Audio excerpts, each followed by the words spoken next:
You're listening to a podcast from the Finnish Football Show.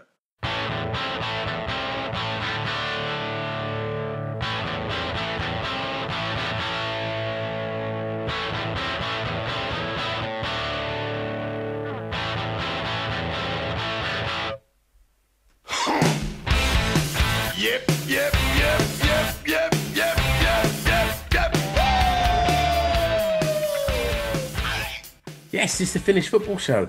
I'm Mark Wiltshire. We've got a good team here for you today. First of all, there's Keke Mullari. Hi, Keke. Terve. We've got Mark Hayton there in his red Jyk vascular shirt. Hey, buddy. And Rasmus Junnila back by popular demand of at least me and Keke. Hi, Rasmus. Oh, yeah, it was muted. A rookie mistake to begin with, but yeah. Thanks a lot, guys. Lovely to be back on.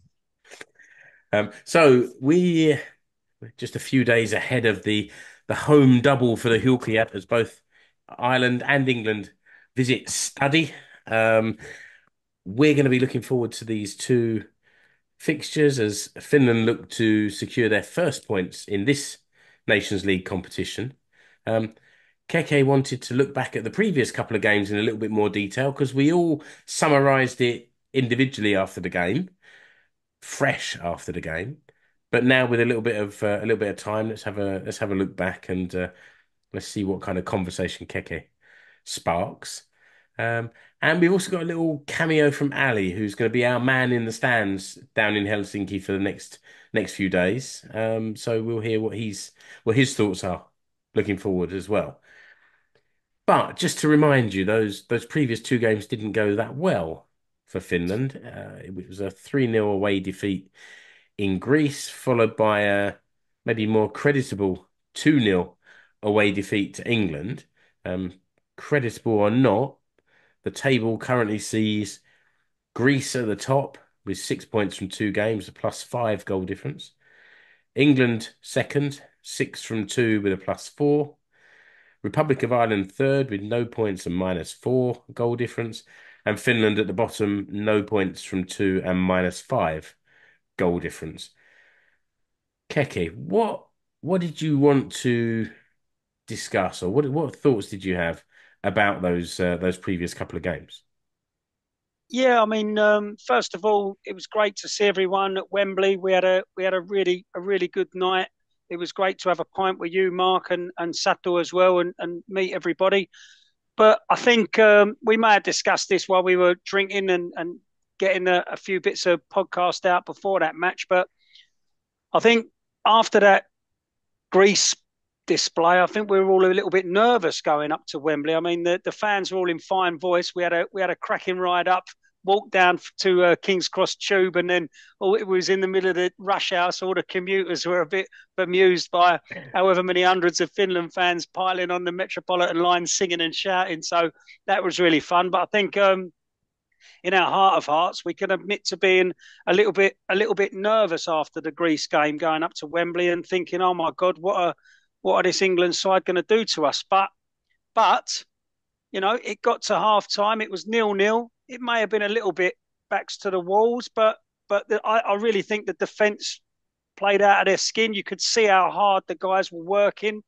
We had those couple of well talked about chances with Topi Keskinen, who maybe could have done something a little more unselfish with the ball, and who knows what could have happened. But after the Greece game, it seemed like all doom and gloom. And as you said, Mark, it is 2 defeats. But you know, I just wanted to go on record and say I think the display against England was a lot better than maybe we expected. And yeah, just wanted to say that, you know, you could really see how hard the team was working. I mean, my biggest takeaway was, and I remember saying to you before the match, Jere Uronen was back in the squad, and he did make it into that starting lineup. For whatever reason, he was removed at half time, and I'm still bemused by that one, to be honest. I mean, we also had Arttu Hoskonen, who had one of his best games in a Finland shirt. He played really well, I thought. One of my friends of the family I was out with the night after said, "Oh, one of the Finland defenders had an absolute incredible game. Couldn't get past him. And my perspective was that Robert Ivanov had a good game as well. Yeah, well, But he did also. Yeah. yeah, but it was Hoskonen that he was referring to. So yeah, I mean, yeah, that's all I wanted to say, really, mate. It's been a couple of weeks now, and yeah, just wanted to, as I said, go on record and say that it was much better, and as I say, hard work. We'll if you put the hard work in, then good things will happen. But yeah, it's time to look ahead now, though, I suppose. Yeah, Mark, Yeah, anything to come in there with?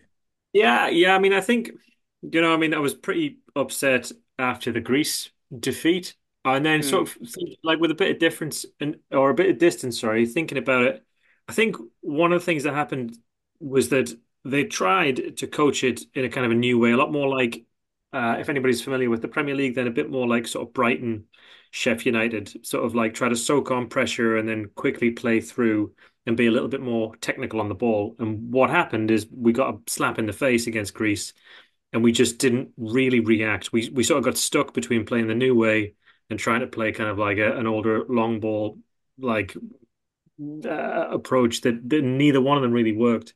And against England, I think everyone was just a lot more focused. They were probably more prepared to take a bit of a pounding, which we did. And like you said, Keke, I mean, end of the first half, start of the second half. If we take our chances a bit better, we might have. We were only ever going to nick it, so mm. we were in the sort of space where we made enough chances where we could have nicked it, and we looked a lot more stable and a lot more composed. Even though, I mean, we spent a lot of the time under the caution. I think they hit the bar and a bunch of other stuff, but I think we definitely improved from game to game. And I think hopefully now they've had two games, but also sort of like a previous 2 weeks of training. They've had another 2 weeks of training with Sparv and the new coaching setup. So this time around, we should be a bit better prepared. And Ireland are they're the team to beat. You know what I mean? They've also not really shown up anything against Greece or England. So, I'm not going to say optimistic. I'm not as good as optimistic, but I'm not. I'm not pessimistic. So I mean, I was after the games, I was pretty disappointed, but with a bit of distance, it is. They're changing the tactics. They're slightly changing how we play. They're adapting to the fact that Buki and Lerd and those guys are just a bit older. So I don't know. Do you think we saw maybe had a bit better, having seen the England game, had a bit better understanding what they're trying to do and maybe could see what they were trying to do against Greece, but just didn't quite pull it off? I mean, Greece. I mean, Greece are kind of a false. Like Greece have played the same way for the last 20, 30 years. They don't need the ball. They don't want the ball. They want you to have the ball all the time. Like, and they hit us on the break. I think we didn't really defend that well. But once Greece go in front, they just sit back. You know what I mean? They just sit back and try to outmuscle you across the game. So it's not. I think the Greece thing was just a bit. It's just they're just such a frustrating team to play against. The Greece game was a bit of an anomaly as well. We had Lucas Radetsky who made that uncharacteristic mistake, Hmm. and I think maybe maybe his teammates are thinking, "Wow, if Lucas having a bad day, what chance have the rest of us got?" I don't know, but yeah, maybe a little bit of nerves set in after that. I don't know, but as I say, yeah, I agree with Mark Hayton. Like you can see what's trying to happen. They were a lot more focused against England, and yeah, as again to echo Mark, Ireland are the team to beat. Get them to a nice chilly Olympic stadium and see if we can get some points on the board in this campaign. Rasmus, anything to add to the comments about the previous Uh, games? Only what Keke just said about the chilly weather over at the Olympia Stadion. Let's face it, this is the weather that you British guys and Irish, I assume, also are wearing shorts. So That's true, and these so players nowadays it's not got all this it's Under Armour yeah gear, haven't they, that they can adapt to almost yeah anything. and it's still been pretty Yeah, warm in the south of Finland, though. Fingers crossed it will be decent next week, this week actually. as well. But to the two previous games, I'm trying to stay positive here because I'm on the podcast. But if I'm being totally honest, I don't give a toss about the Nations League. Uh, Okay. as like from the competitive point of view, I don't think it's a disaster by any means if we are the bottom of this group. It's not a big deal. It doesn't tell a whole lot about the direction we're going in the long term. More interesting to me is how we are going to perform on the pitch and how we are going to change the football as under the new coaching staff. I think we saw quite a bit of that in the Greece game at the start, and I think we played actually okay at the start of the Greece game. And many people have said that the football we played, there was so many similarities to the football that Kups play in the Veikkausliiga.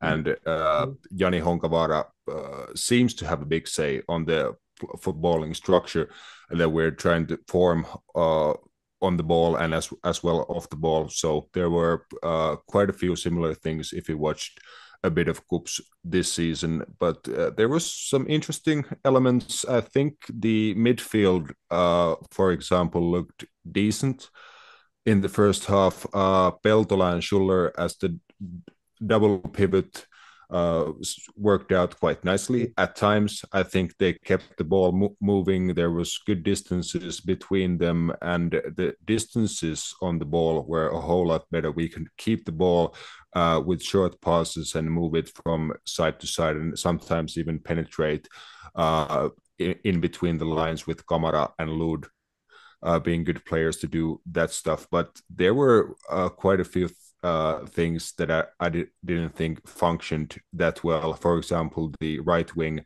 the new guy, the Swedish guy who got his Finnish passport, Adam Ståhl, playing as the right full back. I don't think he attacked that much from the right wing, and his relationship with Robin Lod was a bit of an awkward one. I think Lod was sometimes on the wide right, which I think he's useless from, and he didn't get enough in between the lines and behind Chelman and stuff. Also, the substitutions were a bit weird, and maybe even the selection. I wouldn't play Chelman if we're trying to seek out our best possible lineup. I would obviously start with Jolle or Teemu Pukki, who didn't play at all in this game. But I think the Nations League overall is a good place to experiment with the team and the new type of football we're trying to play. So I'm more watching these games as trying to analyze and find some points of where we are trying to go. Other than the results, I don't think they matter that much in this competition. I think that you've been listening to these English guys talk about football for too long, Rasmus, because you sounded very British in your attitude towards the Nations League there. And I think when it first started, we had this debate about is it important? Um, Yeah. but like Finland's recent sort of rise also saw them rising through the Veikkaus League, not the Veikkaus League, through the Nations League, playing competitive games, beating teams of a similar level and progressing forward. So my perspective of that is that's where it has value for smaller countries below those top 10 or 12 maybe. I mean, I didn't like Yeah, it because Wales gamed it. Like when Wales gamed the friendly system to move up the FIFA rankings to get, I think, to get easier groups and to get seeded better for their qualification campaigns. And everybody else had just sort of worked it out that we could do that. And then they brought in the Nations League where you had to play against similar teams. I thought it was beneficial for us, but I think to your point, if we go down into League C, if we avoid teams like England, we probably have a good time. You know, maybe take 6 points off of teams like Belarus and give Yeah, ourselves another path to qualification. So yeah, I have that thing. It doesn't, as a competition for us, it doesn't really matter. yeah, Okay. I would call these glorified friendlies. That they have points at play, and you might have something to look forward to in terms of the possible qualification route and stuff like that. But all of that, I think, is a huge bonus. And just what you said there, Mark, about being in the what's it called, B League. It's really tough for us. So maybe going down to the C League would benefit us even from the qualification point of view in the future. But I think we've anyway been doing. We've been going up and down between those two a couple of times now. So if we go down again to the C League, I don't see it as a big deal. Yeah. And on the pitch this time, I mean, Alho's back in the squad, so you'd expect him to come in. I liked Stoll defensively because he's a big dude, but I think you're right. Going forward, he just looked like fish out of water, almost like he just didn't seem comfortable with interplay or passing or getting the ball in the box or beating defenders. The problems also, I mean, back in the previous games, I think Jolle was just coming back from injury, so it's kind of understandable that he didn't play a lot. Pukki was rested because he can only do one, I think only one international per round these days. So it'll be interesting to see. I hope Alho comes back in on the right, and then I don't know if Pukki's got 2 games in him. But hopefully Jolle's got a couple in Serie A now, so be good to see him back on the pitch. Mark was just mentioning the Finland squad. Keke, do you want to do your traditional thing and run us through the selection for these games? Can do, man. So, yeah, I'm wearing orange. So, as is tradition, I shall start with the keepers. And yeah, Lukas Radetski, Jesse Jornen of Venezia, and Viljami Sinisalo, now of Celtic FC in Scotland, are the 3 chosen goalkeepers. Then we've got Arttu Hoskonen, who we mentioned had a decent game against England. Robert Ivanov, who's also in that category. Miro Tenho from Djurgården. And then we've got Rasmus's mate, Juhani Pikarainen from Ilves, 26 years old. Have to admit, I don't know too much about him, but I'm sure Rasmus can give us some insight in a moment. Nikolai Alho rejoins the squad. Thomas Galvez, good to see. Jere Uranen is made it to this squad as well. Adam Stoll, he keeps his place in the squad. And Ilmari Niskanen is named as a defender also. Then into the midfield, we did have Kaan Kairanen. He's pulled out in the last couple of days after scoring an absolute weldy of a free kick in the Champions League for Sparta Prague. It's come out that he's been playing injured and he's been playing with painkilling injections, blah, blah, blah. So unfortunately for us Finland fans, Kairanen has to sit out the international camp, and he's been replaced with Anssi Suhonen of Hamburg, who's also had his injury problems in the past, but hopefully that's behind him. Then we've got Glenn Kamara, Urho Nissilä, Peltola, Rasmus Schüller, Leo Volta, who has scored 2 absolute bangers in Allsvenskan in the last 2 weeks. If you haven't seen them, get yourself over to Sirius's channels or social media and check out Leo Volta's last 2 goals, because both of them are just as stunning as each other. And then in the forward line, Antman, Pikku Freddy Jensen, Benjamin Chelman, Robin Lod, Jolle, Toppi Keskinen, and Teemu Pukki. So, Rasmus, what can you tell us about Juhani Pikkarainen? Oh yeah, Iso Jussi. He came to Ilves this season from BPS. He was, I think, in the Veikkausliiga team of the season last year. Playing for BPS, they had a really good season. Obviously, going unbeaten for a dozen games at the end of the season or something like that. He was a big part of that, and he was a big signing for Ilves prior to this season, and he's been a really important part of Ilves growing to a team challenging for the Veikkausliiga title. I think it would have been impossible without him. We're on the English-speaking podcast, so many of our listeners probably won't know the Veikkausliiga players, but I think his biggest achievement is that he's made Tatu Miettunen, his centre-back partner, look like a decent Veikkausliiga player. I think that's his biggest achievement this season. Obviously, a lot of the credit goes also to Aapo Mäenpää, whose brother Niilo, twin brother, actually has been playing in the Huuhkajat side recently. And him and Pikkarainen have been great in the defense. And Pikkarainen has been probably the best centre-back in Veikkausliiga. He's really good on the ball. He's left-footed. He's really calm in like tight situations. He can do the whole interception plus a successful pass at the same time things. He's like a really intelligent player, plus quite strong technically and skillful wise.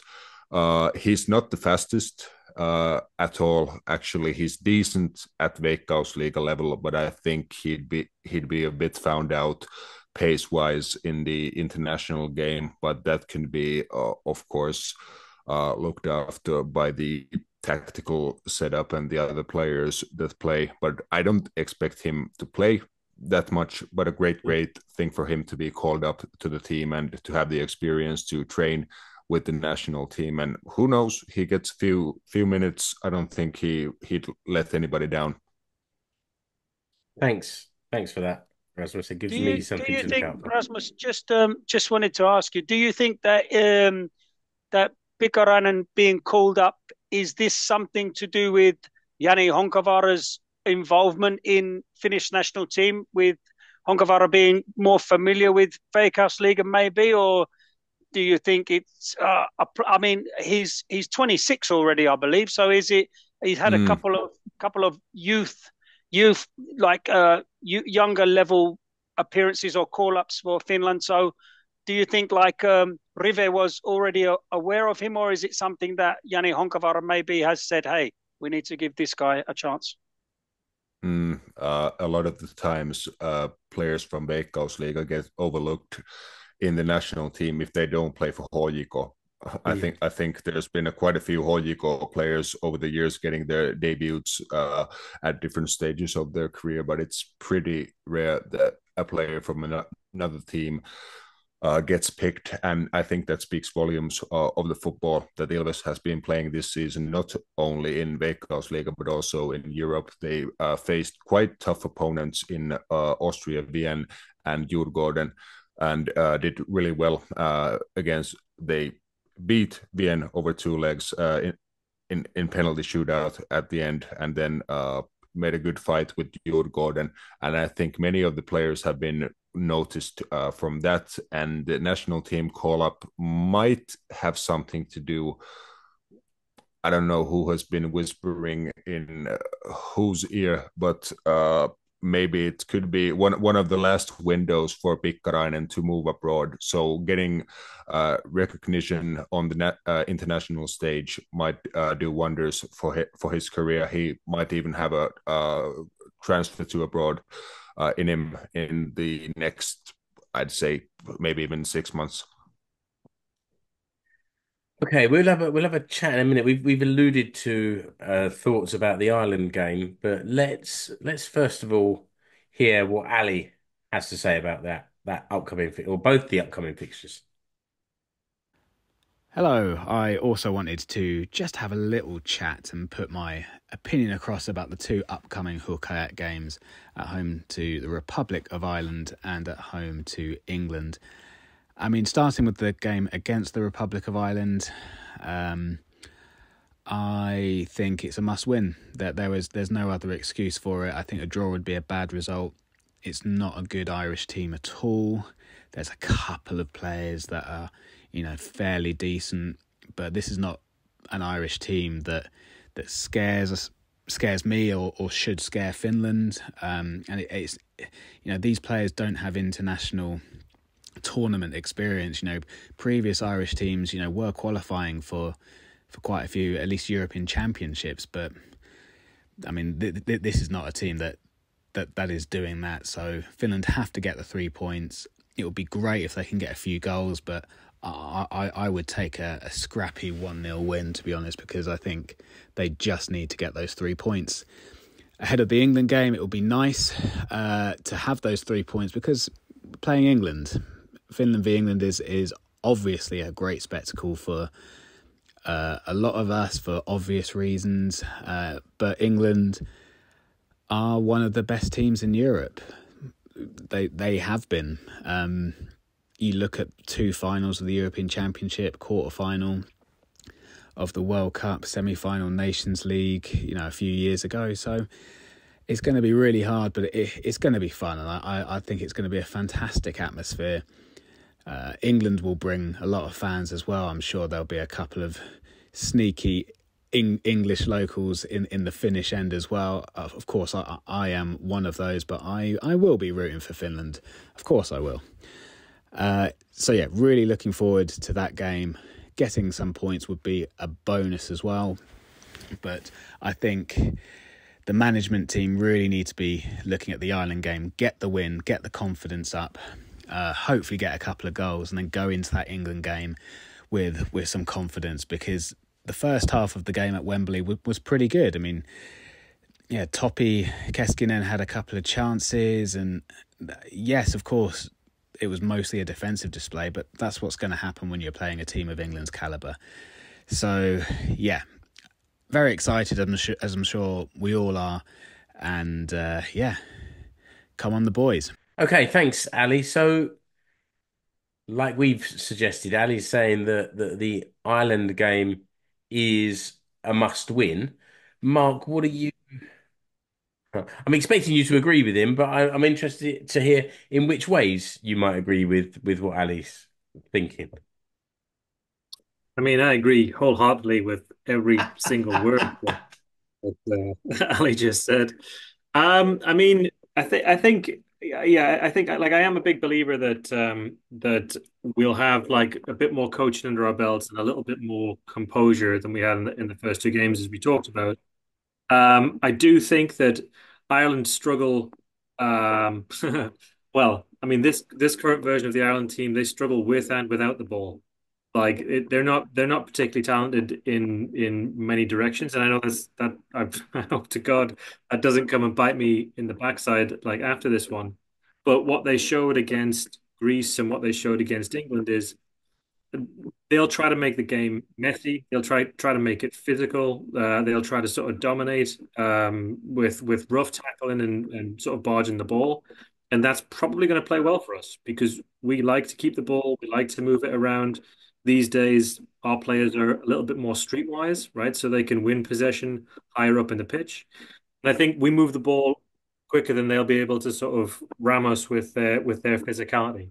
So what I'm hoping for is if we can keep our composure, they'll come out of the traps trying to hurt us, and we'll just be able to play around them. You know what I mean?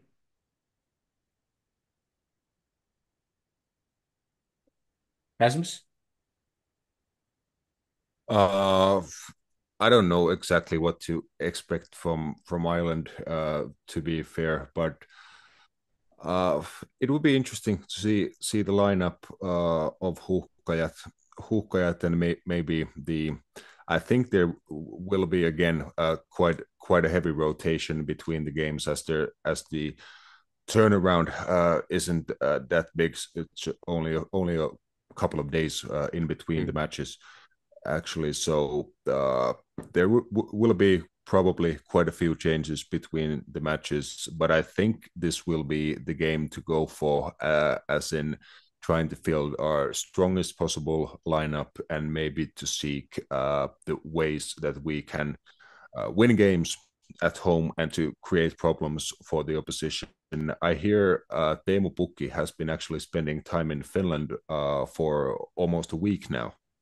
He's Acclimatizing. been he's been seen watching youth football matches and stuff like this. So I Okay. don't know fully what's going on. Maybe he's getting an extended break from the MLS, in which he hasn't been playing quite that often. to be fair, he's been spending time, I think, injured, but also quite a bit on the bench. He hasn't gotten a lot of minutes over there recently, but I think injuries has played a part in that. He's played 21 games this season. He started only 11 of them, scored 4 goals and 0 assists. So not the greatest of times he's had in the MLS. That's an interesting one that he's now spending an extended period of time in Finland. Yeah, maybe getting acclimatized or something before the matches. And I'd love to see Pukki starting also because still there's a lot of things he can bring into the football Huuhkajat can produce and that nobody else can. But also, I would like to see Jolle, who's been doing well recently in Serie A for Venezia. So interesting one. That what is the lineup going to be? Yeah, and how does he use him? Would one use Pukki from the beginning, or wait until the hour mark when maybe the opponents have starting to tire, and then get him on and trying to get him in behind those defenders? You'd like to think he could get past, he could be effective against Ireland throughout the game, but maybe against England. I know they're not going to be tired, but you know what I mean. They're it's towards the end of the game, and he's fresh and coming in. Keke. Yeah, I mean, just on the point of Ireland, they're quite obviously not the side they once were. You know, they've had their troubles. I think it's one win in eight from them, and that was a friendly win over Hungary, I believe. But I understand they have an Icelandic coach at the moment, but a lot of the players, maybe not household names, but the clubs they are at would be household names. There's a sprinkling of Premier League and Championship players Mm. there. Um, a couple from Celtic FC, as you would imagine. So yeah, you've got Collins from Brentford, the guy Ferguson at Brighton. There's some decent clubs represented there, but I don't know. Maybe they're just having trouble, those players gelling as an international team, and maybe they are more than the sum of their parts, or less than the sum of their parts, I should Mm. say. Mm. Whereas that is quite often the reverse the case for us as Finland. We've been really great, where especially where we fostered that amazing team spirit over the march to the Euros those few years ago, where maybe we were greater than the sum of our parts. So yeah, it really is an interesting one, but yeah, I do believe we've got to go after Ireland. Mark, then we come up to the game with England on Sunday. Can we be more than the sum of our parts enough against England on Sunday at home? Nope. After all that segue into it, you hit me with a no. You're like I Julian mean, when we're doing the Seinäjoki podcast. I ask him a question and he's just like, no, and then nope, that's not smiles. gonna happen. I mean, I don't know. I think last time I said that there was like a really outside chance if England had a bad day and we had a great day and sort of everything clicked for us. And I think you could see it in the game at Wembley that, like I said, we had a chance. They had loads of chances. We survived pretty well, and there was a way to nick that game. The problem now is that under Carsley, England have got their act together. Right? He's also brought in a bunch of players that Gareth Southgate didn't like Grealish, and the Chelsea lad. Palmer, Um, Cole well, no, Palmer. not Palmer because he was in. No, the new guy, Oh, Nuku. No, what's his Madueke. name? Madueke. Thank you very much. Sorry about that. So he's brought in like more pace, more power, more ball control. They're going to be more aggressive. How do we win? How do we get anything out of that game? I mean, we have to sit deep and pray and park two buses, and then yeah, bring Pukki on in the 85th minute and hope that we can launch one long one for him, and then try to nick something. But England will be stronger than they were at Wembley, more confident. Um, if we get something from Ireland, we'll have basically done our job. Like and we'll be off the bottom of the pile. So I struggle to see how we can kind of get anywhere near it. We had what did we have like 16, 17% possession or something like that Mm. against England. Like that's a number. That's a significant number. That's like you're barely in the game to get that kind of number. So I don't have a lot Yeah, of hope. Yeah. yeah, 21%, I think it was in the end, but yeah, not a whole lot of possession. Yeah, in the first England game, I think the first half went well decent to say the least because it was 0-0 for a long time, and we had the two big chances with the breakaways. From Keskinen and his inability to pass Pukki basically to a tap in. I think for Pukki against a keeper as bad as Jordan Pickford, it's a goal every time if he gets the ball in that situation. Just to take a sip on the old Jordan for a moment there, but I think if we have those situations again, we should be way more. We have to be way more clinical from them because there's not going to be a lot of them. It's going to go the same way, pretty much. I think we're going to have to suffer a lot without possession. But then the starting lineup is really interesting in a lot of ways because we have options for our attackers, and it's really hard to field two central strikers from the players we have got available. Maybe it could be Pukki and Jensen, Pukki and Pohjanpalo, but then do they have the legs to come down and basically defend as extra midfielders and stuff like that? If we're going to play a 4-4-2 without the ball and maybe something else with the ball, like a 3-2-2-3 or something like that, which is popular nowadays. And it would be really interesting the selections, but I think on the wings we need guys who can run, who can help out the fullbacks. The two central midfielders are going to have to do a whole lot of running, and I would pick Schuller and Peltola for those jobs and bench Kamara. Unfortunately, this Uh-huh. this time because I hate seeing Kamara playing further forward. I don't think he's good enough to do that, but I don't know what position he plays in. He's not a defensive midfielder. I don't think he's ever been one. He played next to Tim Sparv, who or was a defensive midfielder, a controlling, sitting midfielder, and Kamara could do the running, picking up the ball, recycling the ball, and stuff like that. He's maybe an 8 who likes to drop occasionally as a 6, but he hasn't got a whole lot to offer going forward. So he's a difficult player to field in there, and for that reason, I would leave him out against England. Wow.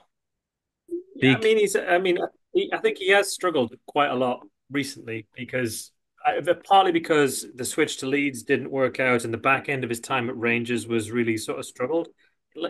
In the Gerrard Rangers when they had that sort of 4-3-3, he was a box to box eight, and there he did like I would say kind of the best football of his career for maybe 1 or 2 seasons. I think like he was good at with Spav carrying the ball forward, winning free kicks, slowing the play down. Like he was a kind of like a mix between sort of Perpa, well, but maybe like a younger version of Perpa Heitama, like when he had the legs. Like he could win fouls, he could make fouls, he could intercept, he could carry the ball forward. But you're right, he's not an attacking midfielder. I don't really feel like he's that great defensively because defensively he likes to hold on to the ball a bit too much. Like he doesn't release it quick enough. So I mean, it's tough. It would be tough to drop Glenn, but I don't see. I somehow don't see the way that he fits into this system, and I think Rive doesn't know what to do with him. Yeah, and I think he would be a decent option from the bench. If I don't think Schuller can play 90 minutes against England either. But Kamara can come in for Rade in the game. But I think Schuller and Peltola would be the choice for the double pivot and some legs to help them out wide, and maybe the fullbacks, or at least one of them, could be a bit more defensive minded. So we're always trying to keep at least three players in the back line, and then the two in front of them to cover. So we would be like better prepared for the defensive transition. Mm. I mean, it will be really interesting to see that lineup and how we shape up. But I mean, when we think of the what will be 180 minutes against England, we need to sort of look at how many chances are we going to get across that 180 minutes. Obviously, we know about the two glorious chances from the first 90. Are we going to get another two chances that good? Like were they the two chances that were across the 180 minutes? Do you know what I mean?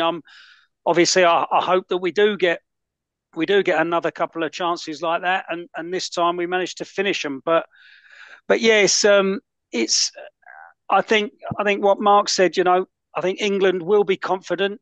I think the the victory the victory that I don't think I think they know they were in a game at Wembley, but I do think that 2-0 win will see them in good stead. I think that they will go to Helsinki confident. So yeah, it's up to us to suck that confidence out of them with a defensive display in the first half, same as we did at Wembley, and then if and hope and pray that a chance does come our way, try and finish it off. But yeah, I've just had Yeah. news sorry, Rasmus, do you want to add something to that? Just really quickly to end the lineup speculation, but I think it's pretty essential that Keskinen plays. I think he showed in the first England match that, as we say in Finland, when you put like the when you're really fast and put like the blinkers on, that the England defenders were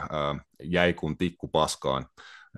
So Keskinen was really, he showed his pace against top level opposition, and Declan Rice, Trent Alexander-Arnold, and co couldn't keep up with him when he got accelerated into full speed. So he has to play for us to have the ability to take advantage of those breakaway situations and transitions. I think Pukki also is essential to how we are going to finish up those situations if they arrive. What I was about to say before is that I've just had news from Ali with his match score predictions. And so it's that time. It's that time again.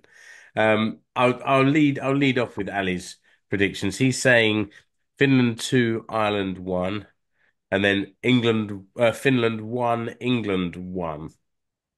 Um, Keke, what say you? oh man, I was going to say Ireland one, Finland two, but yeah, I can't budge from that. That I need to say that Ireland one, Finland two, Okay. and then at home against England. I mean, 1-1's not a bad score, but I always try to let's say 2-1 Finland. Wow. No, Okay. I cannot predict a defeat. Sorry, Your morals won't let you do it. won't let me do it.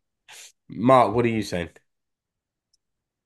Um, um, let's see. Like, well, fan wise, optimist wise, I'll go with Keke's numbers. Realistically, I think it's going to be 0-0. I don't see us scoring against Ireland. I don't see them scoring. I don't see anything happening. Oh, that's definitely going in as a 0-0. Yeah. it's a bit of variety. And then I think for the England game, we'll probably get done three. Let's say 3-0 England. Goalless, Sorry. a goalless weekend. Rasmus, do you have anything more optimistic to say? I think we might beat Ireland. Not going to say I'm too convinced of that happening, but I think we have a chance. It's going to be narrow if it happens, but I'm going for a classic 2-0 win at the Olympia Stadion. Okay. I think we definitely need I think we need a match in which Pukki scores twice just to bring back the feel good factor somewhat. So that would be lovely. And overall, I'm expecting a decent performance against Ireland, but I think we're still going to have to be a bit lucky to actually beat them. And what about the England game? Will that feel good factor last all the way through the weekend? Uh, Maybe. I think if we beat Ireland, we have a decent chance of doing something positive against England, maybe even scoring. But uh, I absolutely adore Trent Alexander-Arnold, who bombarded Finland almost the whole 90 minutes at Wembley with his passes, and we can't press them. So if they leave Trent to the back line when they have the ball, he's going to pick out his passes all game long, and he's going to absolutely kill us. Unfortunately, I think. But if the front players aren't that clinical on the night, I think we might get away with. Let's say the scoreline be Finland 1, England 3. Yeah, okay. I actually was writing mine in while you lot were pontificating, and I went for Finland 3, Ireland 1, and then Finland 1, England 3. So I think um, as as the as the only one who got one of the scores right in the last round of matches with the 2-0 defeat in England, I'm sticking by my guns. Right, I think for this episode that just about wraps it up. I just wanted to say one thing, which is a shout out to one of our recent guests, Abdi Abdi Sugule, our referee that came on and spoke to us recently. I sent him a message a couple of weeks ago, radio silence. I didn't know what I'd done to upset him, and then he came back this morning and said, "We've just had our second baby." So I just wanted to say congratulations and send all of our love from the Finnish Football Show to Abdi and his family. Has anyone else got a shout out? I just wanted to mention a lot of people will be aware of this, but yeah, it's amazing that we're celebrating a lovely new life for Abdi and his family there. But on the other side of things, the SMU core and the Finland supporters family lost a very good friend a week or so ago. Ville Balve was well known at the earlier years of the SMU core and could be found on the benches at Ponnistus in Helsinki. Yeah, not. I don't believe Ville was even 40 years old yet, but he sadly passed away a week or so ago. So thoughts and prayers go out to Ville's family and friends, and he'll certainly be missed on the Pohjoiskare. Yeah, thanks for that as well, Keke. That's both of those things need to be noted for the podcast. Um, and I think maybe that's the right point to press pause on this recording. Um, Listener, thanks for listening. We are going to be back in your feed in a couple of days' time with a bit of a Veikkausliiga review from the past month and the standings going into the last few games of the Veikkausliiga season. Keke, thanks for joining today. Kiitos. Mark, thanks for joining us. Tusen tack. And Rasmus, thanks for joining. Cheers, lads. Until next episode of the Finnish Football Show, thanks for listening. Goodbye. You've been listening to the Finnish Football Show. You can find us online at finishfootballshow.com. Remember to subscribe to the show wherever you're listening or watching. You can follow the Finnish Football Show page and group on Facebook and also on Instagram. Escape to Suomi on Twitter is now Finnish Football Show on X. And you will find us on Blue Sky at Finnish Football Pod.